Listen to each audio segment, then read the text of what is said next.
bagaimana kalimat-kalimatnya yang mengatakan bahwa ketika ada orang mati udah ditanam aja selesai.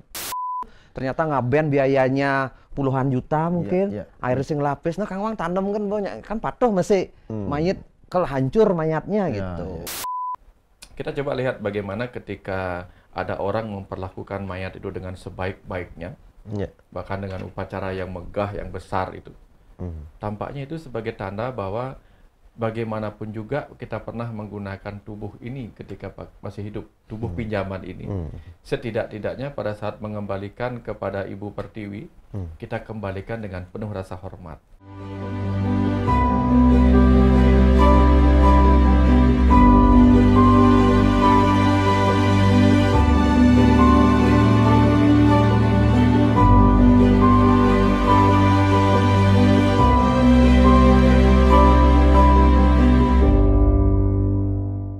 Baik, Om Swastiastu, salam rahayu, Om Pak Putu, Swastiastu, Pak Dokter, Pak Surya, Pak Penampi Gatra, Dokter, Diki.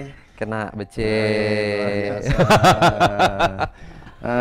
Selamat niki Pak Dokter dulu ya, Ya. atas launching bukunya nih. Oh, ya. Selamat. Satu buku baru, Ya. 3 buku Relaunching. relaunching. Ya. Buku barunya napi Pak Dokter namanya Pak Kanda Dokter? Patantra. Kanda Patantra. Yang relaunching napi Yang aja? relaunching buku Dunia Tanpa Suara, Ya. Tuhan Segala Agama, Rahasiamu Rahasiaku. Wis, mantap nih. Kejar nih, kejar. Weh, mantap. Iya. Pokoknya tetap di Dari target. Kijo aja kena. Hostnya Kijo aja maunya terserah sudah. Mohon maaf kemarin nih Kak, yang pingin sekali datang Pak Dokter, Ya, Pak ya, Putu ya ingin bergabung dengan Kang Abu juga, tapi kebetulan enten acara ngangon nih, ngangon ring Lombok ya. Acara napi, Pak Surya? Acara enten kita punya yayasan terkait dengan taekwondo enten kejuaraan nasional. Kejuaraan. Jadi dampingi anak-anak nih. Boleh Katanya tugas. dapat juara nih. Weh. Hai, banyak medali pulang. Wah, borong lah kita nih borong. Ada kebanggaan tersendiri di sana dari kampung melalui. Nah, mau bekal lah medali mulai. Kenten. Terus kita ngapain nih ngomongin medali atau apa? Tapi meniki Pak Putu. Pak Dokter Tiang ada sempat nonton lah. Tiba-tiba masuk ada terkait dengan beberapa yang viral nih Kak. Entah itu pemangku atau apa yang tidak peduli, tetapi yang viral adalah bagaimana kalimat-kalimatnya yang mengatakan bahwa ketika ada orang mati udah ditanam aja selesai. Tak usah ada ngaben. Bang, mau ulat. Seperti itu adanya. Nah, tentu itu menimbulkan perspektif yang kencang sekali nih. Apakah segitunya kita memperlakukan jasad orang yang meninggal itu? Toh juga memang benar adanya juga, ada masuk akalnya juga. Tetapi apakah itu dengan perspektif bahwa kita menghemat, tentu saja tidak ada ritual lainnya, tidak perlu ngaben, udah ditanam aja. Pokoknya kewah-kewah Pak Dokter pernah. Pak Dokter, silakan Pak Dokter menapi kenapa kira-kira sampai ada pemikiran seperti itu, pasti juga ada pemicunya. Nah, sampai ada seperti itu juga pasti ada opini yang berseberangan seperti itu. Mungkin persepsinya itu karena tidak punya uang, ngaben biaya mahal dan seterusnya mungkin Pak Surya. Akhirnya istilahnya di orang itu ngambul sampai mungkin Pak Dokter ada peluang ngambul, ternyata ngaben biayanya puluhan juta mungkin, air sing lapis, nah Kang Wang tanam kan banyak, kan patuh masih mayit kalau hancur mayatnya gitu. Mungkin itu penyebabnya. Apa benar ngaben itu beda dengan nanem kan gitu pertanyaannya kembali. Apa makna ngaben dan seterusnya Pak Dokter mungkin bisa perbedaannya di mana, terus kenapa seperti itu, kenapa muncul orang akhirnya ngambul gara-gara tidak punya uang untuk ngabenin dan seterusnya. Nih ke Pak Dokter, apa harus ngaben berbiaya apa tadi? Tinggi, mahal supaya masuk surga, mewah. Atau boleh ngaben biasa atau ditanam? Pak Dokter yang kewah jawabannya. Mutakon dua. Tapi selalu ada dua sisi kan, selalu dua sisi. Contoh. Ada yang mengatakan seperti ini. Uang itu tidak ada pentingnya. Toh juga mati tidak bawa uang. Ada dua orang yang mengatakan itu. Satu orang yang sama sekali nggak punya uang. Yang kedua orang yang banyak punya uang. Uangnya banyak juga pernah bilang gitu. Ternyata setelah saya punya uang banyak nggak terlalu penting. Nah, jadi kalau orang yang punya uang banyak mengatakan hal seperti itu, kita mungkin mikirnya lain. Atau kalau orang yang memang tidak punya uang mengatakan begitu, mungkin saja dia menganggap raga sing lapis ya. Bahkan frustasi. Sudah dicoba pengen punya uang, nggak punya juga, ya udahlah pasrah aja lah gitu. Mungkin jadi itu. Tadi itu ketika kita sama-sama mendengarkan ada orang mengatakan demikian, buang saja mayatnya, toh nggak penting sudah jadi mayat juga. Akhirnya pada toh juga akan dimakan ulat hancur sendiri. Ngapain itu terlalu dipentingkan? Kalau dia mengatakan demikian, mungkin ada background lain kita nggak tahu. Tapi ada juga nih kita yang punya seorang yang kagumi lah. Beliau seorang pemangku dalam dengan segala kebijaksanaan, kesaktiannya tingkat tinggi. Juga pernah mempunyai pesan yang sama kepada kemenakannya. Nanti kalau Wak meninggal, kamu mau buang tubuhnya Wak, mayatnya Wak, nggak penting. Nggak penting, Wak sudah nggak ngurus itu lagi. Tapi apa kamu berani? Nah itu tambahan belakangnya. Tapi apa kamu berani? Apa kamu tega memperlakukan mayatnya Wak dengan begitu? Bagi Wak sih nggak apa-apa. Jadi dalam kesadarannya sebagai kesadaran rohaninya, itu sudah nggak penting lagi. Mungkin dia berpikir seperti orang di Tibet kan. Kalau orang bukan Tibet di mana nih? Tibet, Nepal di mana nih? Tibet. Yang mayatnya dipotong terus makan burung. Dia dimakan burung. Bahkan di beberapa tempat di Bali itu kan mayatnya malah di oyak-oyak gitu. Nah, jadi koyak itu ya. Apa yang ada di situ sebenarnya? Nah, karena kita the mitos tidak benar salah, mencoba melihat dari segala sudut gitu. Maka kita coba lihat bagaimana ketika ada orang memperlakukan mayat itu dengan sebaik-baiknya, bahkan dengan upacara yang megah, yang besar itu. Tampaknya itu sebagai tanda bahwa bagaimanapun juga kita pernah menggunakan tubuh ini ketika masih hidup, tubuh pinjaman ini. Setidak-tidaknya pada saat mengembalikan kepada Ibu Pertiwi, kita kembalikan dengan penuh rasa hormat. Sehingga ada orang dikuburkan dengan penuh upacara yang kebaikan, diupacara ngaben dengan penuh upacara yang mewah, semampunya. Nah, jadi itu wajar. Kemudian yang mengatakan tadi nih kok, yang tidak penting itu, tidak penting semua biaya-biaya tinggi, menghabiskan uang aja di sana. Mungkin saja memang dia sempat tertekan secara ekonomi karena diharuskan melakukan upacara ngaben di desanya mungkin kan. Kita nggak pernah tahu karena pernah dengar ada model seperti itu. Masyarakat yang tidak punya uang dipaksa harus ngaben dengan biaya sekian. Dia susah payah mengumpulkan uang untuk makan, tapi harus mengeluarkan urunan untuk ngaben besar seperti itu, sehingga dia mungkin merasa terdesak mungkin. Sehingga muncullah reaksi seperti itu.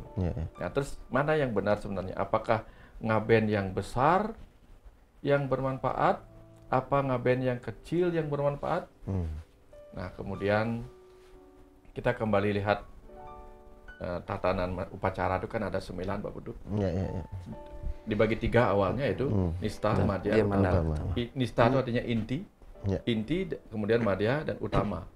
Madya yang nista yang inti itu juga ada intinya inti, core of the core. Nistaning nista. Kayaknya familiar ya kata itu core of the core. Nistaning nista, madyaning nista, utamaning nista. Jadi inti tapi lengkap. Madyaning madya, nistaning madya, madyaning madya, utamaning madya ada. Jadi ada 9 akhirnya. Manakah yang terbaik?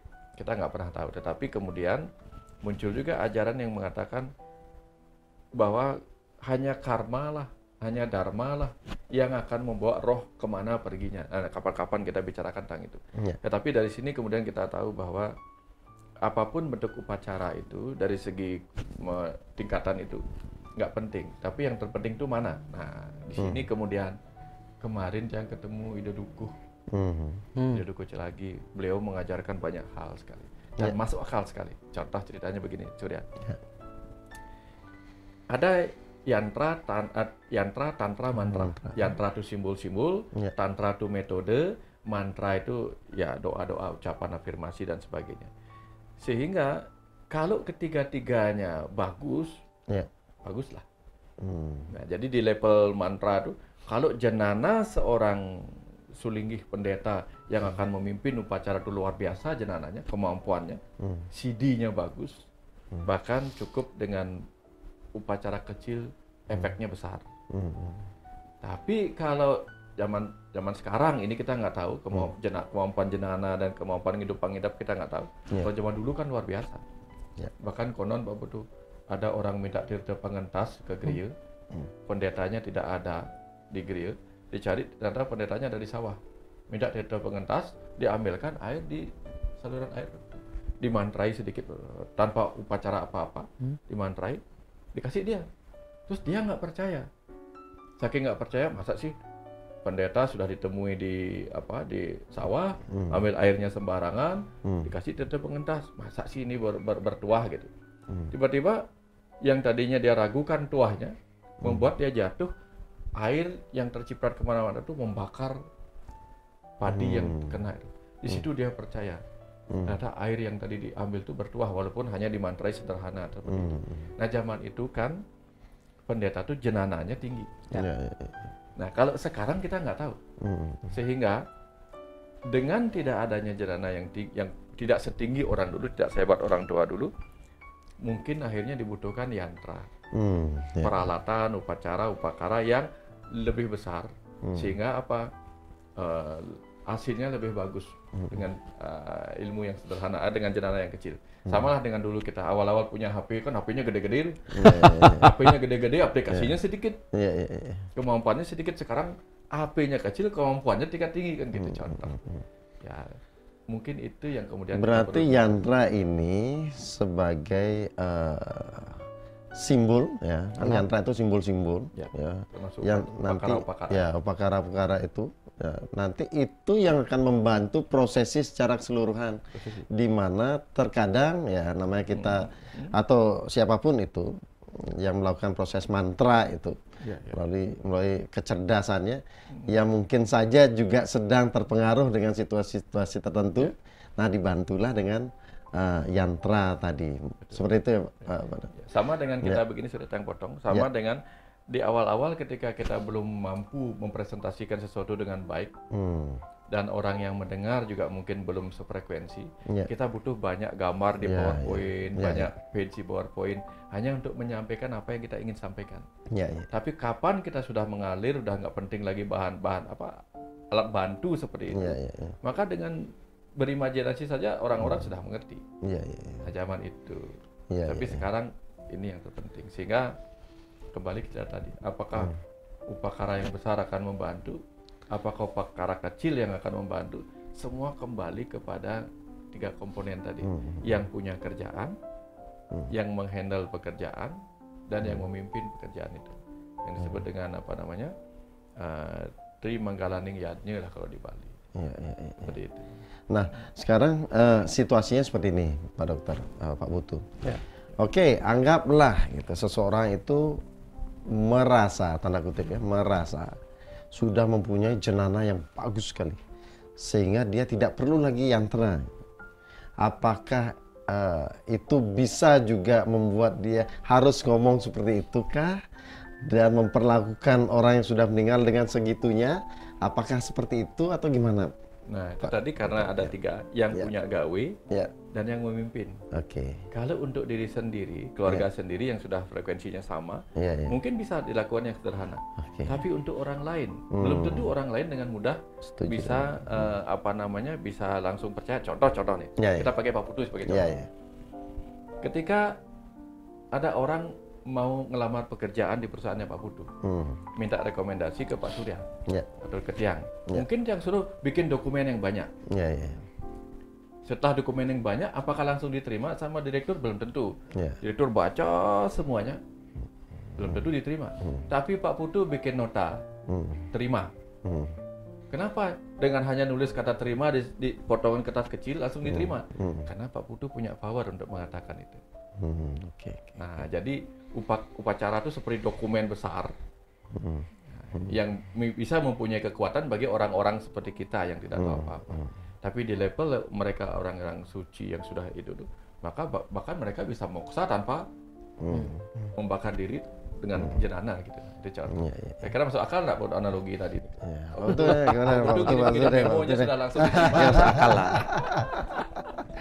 Pak Putu kalau sudah melirik-lirik mesra seperti itu, Apa? pasti sudah punya imajinasinya udah kemana-mana. Enggak. Saya Ya. ngomong kematian itu Ya. sesuatu yang menarik dan menakutkan, Ya. ya kan? Karena setiap orang akan meninggal. Dan saya dengar omongan Mangku atau apa tadi itu ya, ya menggelitik sih, menggelitik dalam artian begini. Kenapa, apa sih, kemana sih setelah kita meninggal? Itu dulu yang saya pikirkan. Terus tubuh fisik kita akan diapain setelah itu kan itu. Nah, sebenarnya tata orang Bali itu yaitu tujuan dari ngaben itu kan, atau kan untuk membersihkan roh dari panca mahabuta itu. Ya, tanah, api, air, angin yang gitu kan, ether itu ruang kosong itu. Nah, ngaben itu adalah mempercepat proses itu terjadi. Mempercepat proses itu terjadi. Dan selanjutnya nanti nih ke. Nah, apakah boleh tadi kan tanam kan? Boleh nggak? Ya, kan sama ditanam juga sama kan, ada yang ditanam, ada yang dibakar, ada yang malah di mana namanya itu di angin-angin nih ke? Oh, di trunyan kayak gitu. Ada yang memang dibuang ke laut langsung, itu segala macam seperti di Tibet itu dipotong-potong dan sebagainya. Nah, ini tradisi dan adat Bali secara umum memang prosesnya yaitu diambil istilahnya shortcutnya itu dengan cara ngaben, yaitu dengan cara ngaben. Tiang pun berpikir ya kalau nanti tiang meninggal ya mudah-mudahan fisik saya diupacarai dengan benar, dengan diaben gitu. Nanti anak-anak seperti apa nanti melakukan, tapi moga-moga bisa seperti itu sehingga nanti berikutnya perjalanan roh sendiri setidaknya tidak lagi terikat terlalu lama dengan tubuh fisik ini, sehingga karena karma pasti kita bawa sendiri kan. Nah, tidak lagi ada beban di belakang niki kenten. Nah, ketika ada doa-doa baik dari anak atau dari garis keturunan kita di bawah gitu, setidaknya mendoakan, mengupacarai dengan niat baik dan niat tulus, setidaknya kita punya roh akan menatap ya ketujuannya itu jauh lebih benar.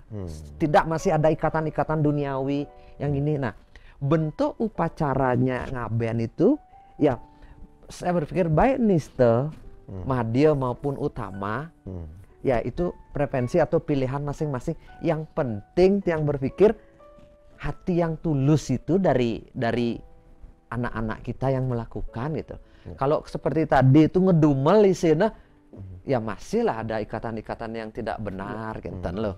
Nah, mengenai ya berarti kan bisa disesuaikan, mau rendah biayanya, mau yang niste, mau yang madya maupun yang utama. Yang penting ketulusan hati untuk melaksanakan ritual ngaben ki kenten.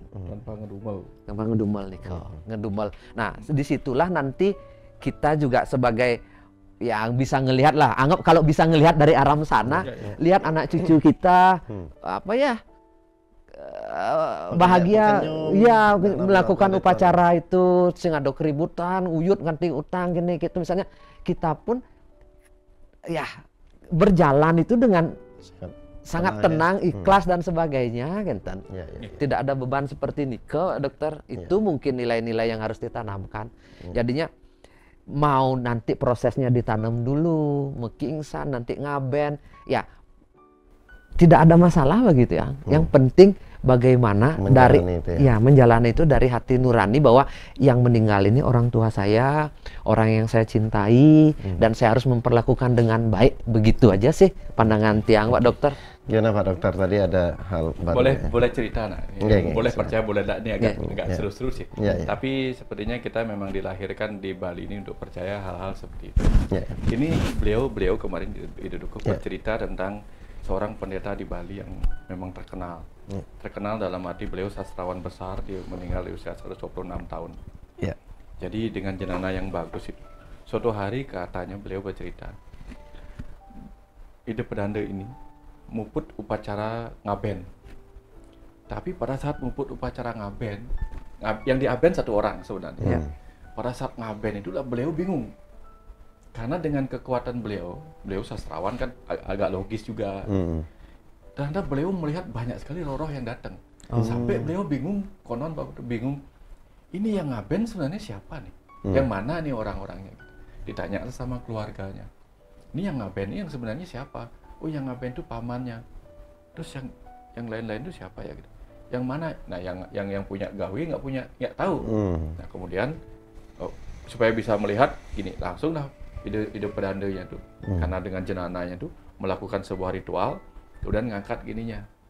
Ngangkat tangannya begini. Disuruhlah yang punya keluarga itu melihat dari balik ketiak dia. Nah, pada saat melihat dari balik ketiak itu dah si ini bisa ikut melihat apa yang dilihat oleh ide pedandanya. Dilihat banyak roh-roh yang ingin ikut. Padahal yang mau diaben cuma satu cara untuk ini. Karena ikut bisa melihat, nanya dikasih tahu lah itu ide yang pakaian ini gitu dia. Terus yang itu siapa? Nah, itu bibinya, bibi tiang nih ini begini. Oh, oke. Tapi karena beliau semua hadir di situ, yang mau tidak mau beliau harus melakukan upacara untuk semua yang ingin ikut numpang, nebeng ngaben itulah nebeng ngaben. Terus karena kekuatan jenazahnya itu, gitu, dengan kekuatan mantra itu akhirnya semualah diberangkatkan, diseberangkan gitu. Kan kalau ilmu-ilmu kita tahu lah ilmu-ilmu orang-orang suci itu kan bisa menyeberangkan roh itu modelnya dari alam duniawi ke alam sana lah alam ini sekarang. Beliau seberangkan. Nah, pesan dari cerita itu poin yang beliau ingin sampaikan di Dadukuh adalah tentang bahwa ada masa di mana pendeta-pendeta itu mempunyai jenazah yang tinggi, bisa membantu. Nah, sekarang ini mungkin ada yang masih seperti itu kemampuannya, mungkin juga ada yang belum, kita nggak pernah tahu kan. Tapi bahwa dengan jenazah yang tinggi, kita tahu bahwa kekuatan pendeta itu sangat krusial sifatnya. Kalau pendetanya benar-benar melakukan dengan baik, maka seluruh ketulusan upacara yang besar itu akan sangat bermakna ketika pendetanya itu memang mempunyai kesungguhan dalam membereskan itu dan punya kemampuan. Makanya kata beliau, kalau pendeta yang benar-benar melakukan itu 3 kali saja sehari sudah nggak kuat, karena pakai energi besar katanya, gitu kan. Ini cerita untuk kita renungkan, Nah, Pak Dokter, terkait dengan itu, Pak Dokter, kita bahas tadi, Pak Putu juga bagaimana yantra, tantra, dan mantra itu berperan kan gitu. Yang terpenting kan itu tadi, tidak masalah bagaimana nantinya prosesi apakah pengabenan ataupun ditanam langsung atau bagaimana. Nah, saya tertarik bahas terkait dengan yantra, tantra, mantra tadi. Oke lah kita bicara yantra, tantra, mantra yang di luar diri kita. Nah, bagaimana yantra, tantra, mantra yang di dalam diri kita? Contoh misalnya yang sering kita siapkan diri kita adalah dengan mantra ketika kita ada tanda-tanda untuk berpulang, yaitu dengan Ibu Aji Nanak Pakulun Buddha, semacam itu.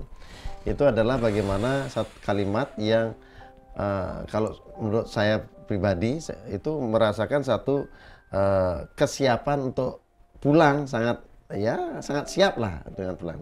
Nah, bagaimana dengan yantra dan tantra yang kita bisa siapkan secara pribadi personal? Kira-kira bentuknya seperti apa dan bagaimana caranya itu, Pak Dokter? Jadi begitu kita mau mengubur atau mau membakar tubuh yang mati, kan disucikan dulu, dibersihkan. Ada yang disebut dengan manjusang gitu, nusang. Jadi dimandikan, disucikan segala macam supaya yang mayat itu, tubuh itu ketika mau dibakar atau ditanam itu sudah dalam keadaan suci, sehingga di pembaringannya dia suci. Nah, baru diupacarai berikutnya. Jadi metodenya dengan dimandikan, diharapkan dia disucikan, dengan dilakukanlah diberikan percikan tirta pengentas, artinya dia dibebaskan dari kemelekatan terhadap apapun yang dia tinggalkan di kehidupan ini. Itu prosesi ketika orang itu meninggal.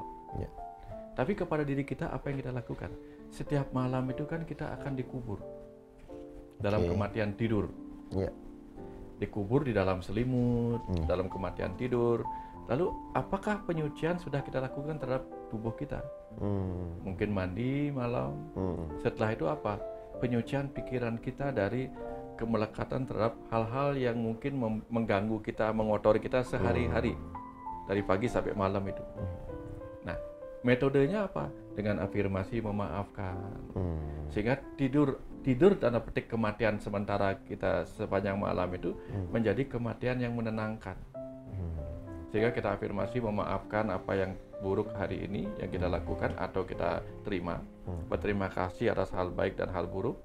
Hal baik yang kita lakukan dan hal buruk yang hal baik yang kita dapatkan. Itu kita berterima kasih, bersyukur.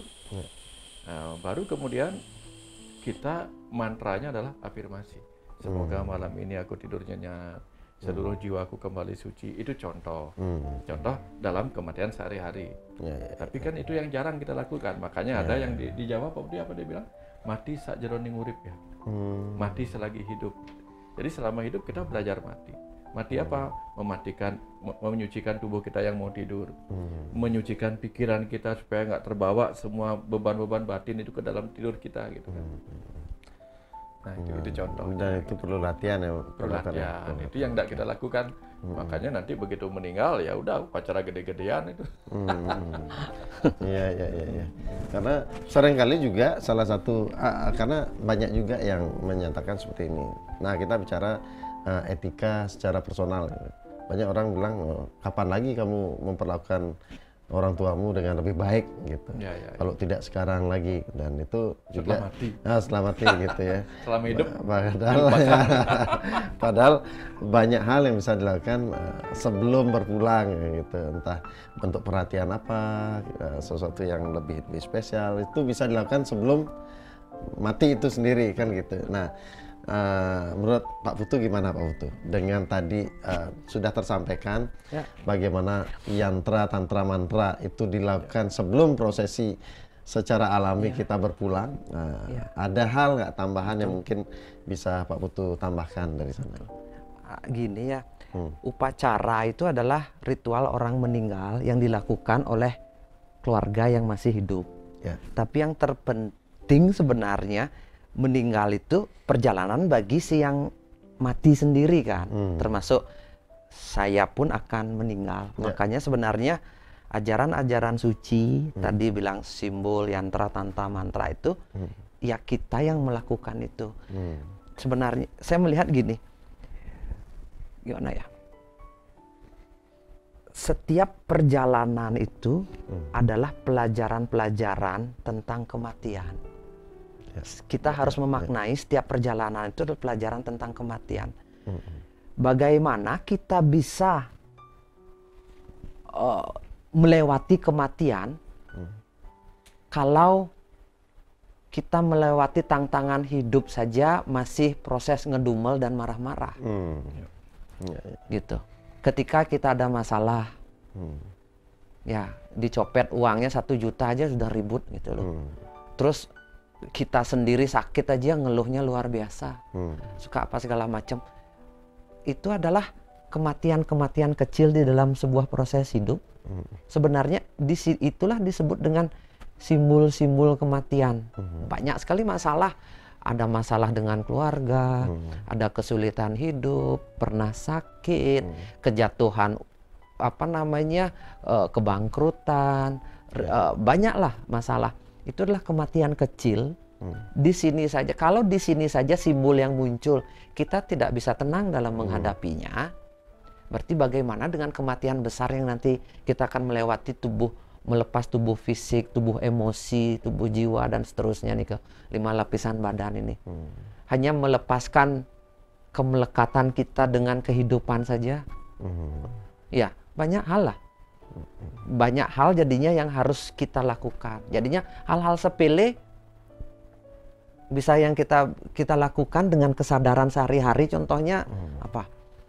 Ya, menyadari bahwa misalnya sekali waktu kita hobi makan setiap saat kan, makan pangkelu wai nah yang nyidang bulan cepo puasa coba. Dengan niat yang benar coba puasa engkian niasan sing makan, bisa nggak kita menerima bahwa tubuh ini kelaparan kayak gitu loh. Bagaimana?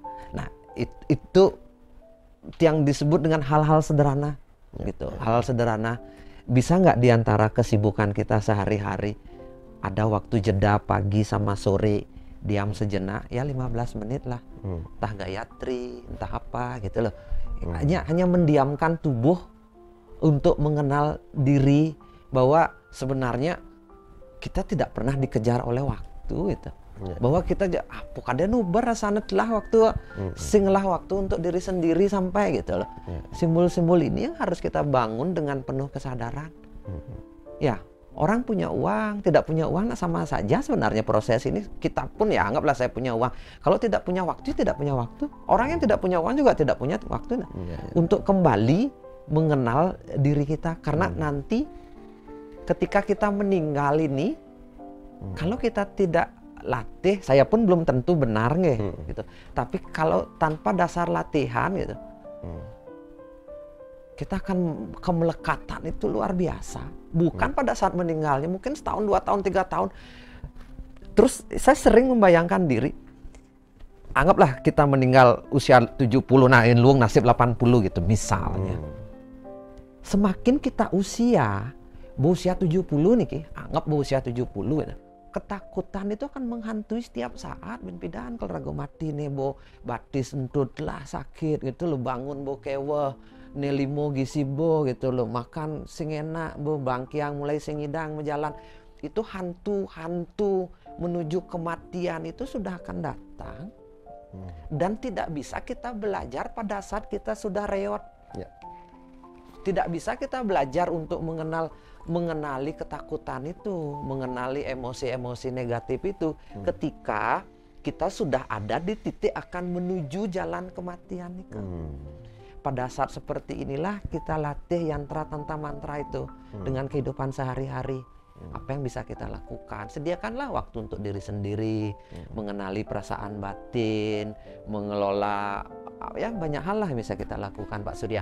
Itu kan pilihan masing-masing yang bisa dilakukan, tergantung dengan keyakinannya masing-masing. Itu Pak Surya. Iya, dan analogi terkait dengan ya tadi menanyakan kenapa saya melakukan itu turnamen gitu. Ya persiapan itu kan harus dilakukan sebelum kita belajar di lapangan itu sendiri. Iya, jauh-jauh hari kan. Jauh-jauh hari sudah kita mencoba bagaimana kita bertanding. Nah, yang mana semakin kita membiasakan melatih, semakin siap kita di hari H kan gitu Pak Dokter, Pak Putu. Nah oke. Saya sangat bersyukur sekali Pak Dokter, Pak Putu. Saya ada di circle The Mitos yang sering kali membahas tentang kematian itu. Karena dulu pertanyaan saya terkait dengan kematian itu tidak terjawabkan. Karena kita selalu punya, saya yakin banyak orang punya pertanyaan seperti itu. Yang mana seringkali kita membahas sesuatu yang tidak pasti. Tentang keuangan, banyak hal lah, banyak hal yang tidak pasti kita hanya bahas di sana, tapi sesuatu yang pasti kita jarang bahas, yaitu apa, kematian itu sendiri gitu. Dan kita pelan-pelan inilah cara kita melatih pikiran kita. Kemudian nanti secara actionnya seperti yang Pak Putu sampaikan bahwa, dan Pak Dokter menyampaikan bahwa kita latihan melepas itu adalah dengan setiap harinya kita mulai melepas. Oke, lembaran hari ini selesaikanlah itu, lepaskan menjadi satu pasal. Berikutnya melepas lagi menjadi satu pasal album kehidupan, yang satu album nih. Nah, pada akhirnya nanti juga dilepaskan itu atau dilebur. Apapun caranya melebur, yaitu kembali dibebaskan, baik yantra, tantra, untuk mantranya. Kadang kalau kita siap akan kematian, hidup ini akan penuh sukacita. Sudah siap. Tapi kalau kita tidak siap akan kematian, hidup ini akan penuh keraguan. Itu jadinya makanya diskusi kematian sebenarnya merayakan kehidupan. Menurut yang ketika kita berani bicara tentang kematian, kita berani akan memandang bahwa suatu saat kita akan meninggal, bahwa sebenarnya kita sudah siap akan hidup ini. Mati kan jejah, apa bin hidup kan gitu. Kalau kita sudah siap, makanya diskusi-diskusi tentang kematian itu adalah topik yang tabu bagi banyak orang. Tapi sebenarnya menantang untuk kita berani untuk hidup. Itu menurut Tiang sih di situ, Pak Dokter. Itu yang lihat tadi, yang amati apa yang Pak Putu sampaikan, apa yang Surya sampaikan. Akhirnya yang sampai pada sebuah kesimpulan bahwa ternyata ngaben sederhana itu sangat penting. Tapi dalam sisi yang lain cerita dikit. Karena ketika kita bicara tentang ngaben yang Mbak Putu sampaikan itu mempercepat kembalinya panca mahabhuta, pertiwi, apa, teja, bayu ke akasa, ruang kosong. Ruang kosong artinya sudah tidak ada apa-apa lagi. Maka sebenarnya yang disebut ngaben sederhana yang kita lakukan sepanjang hidup adalah untuk kembali mencapai kosong, kepasrahan, ketulusan dan sebagainya itu adalah membakar semua kemelekatan itu tiap hari. Betul. Jadi kan itu ngaben sederhana yang kita lakukan selama hidup, bukan pada saat mati. Jadi selama hidup misalnya apa? Hari ini kita berkelahi sama si A, bertikai sama si A, itu yang malam-malam kita bakar. Supaya kembali ke ruang kosong, jernih lagi. Oh, tampaknya kalau kita ambil ke filosofinya, ini adalah ngaben sederhana yang penting, tanpa upacara apa-apa. Benar. Setiap hari kita ngaben. Setiap hari kita mengabenkan kemelekatan tadi itu, yang tadinya mematerialisasi ke dalam tubuh kita. Kan ternyata banyak sekali percakapan yang tidak penting, gosip-gosip yang menyakitkan, itu kita materialisasi ke dalam diri kita dan menjadi pertiwi dalam tubuh kita. Orang kadang-kadang kita dicaci aja kita merasa tersakiti kan. Tetangga gosipin kita aja tersakiti. Apalagi ngomongin kematian, gimana sakitnya kita. Itu aja belum bisa kita aben. Gimana mau ngaben panca mahabhuta di dalam tubuh kita, benar nggak? Betul, ya. Tugas kita adalah belajar ngaben sepanjang hari. Setuju. Ngaben sederhana yaitu mengabenkan apa yang mematerialisasi ke dalam tubuh kita, berupa pikiran buruk, ya hubungan yang tidak harmonis, kemelekatan. Makanya tadi kan kalau kita sudah bisa paham tentang kematian itu, kita kan bisa merayakan hidup setiap hari, karena kita merasa beban kita beres setiap pagi nih kok. Seperti ringan tubuh. Baik, terima kasih Niki, Pak Putu, Pak Dokter. Pokoknya kita rayakan terus hidup ini. Dengan sering-sering juga kita bahas tentang kematian. Ada kesiapan tentang kematian, ada juga optimisme terhadap kehidupan ini kan gitu. Hasilnya begitu. Ya, hasilnya begitu. Siap. Semua Niki, sama-sama. Semoga ketemu Niki untuk episode berikutnya. Pokoknya tetap di The Mitos Gen. Rahayu.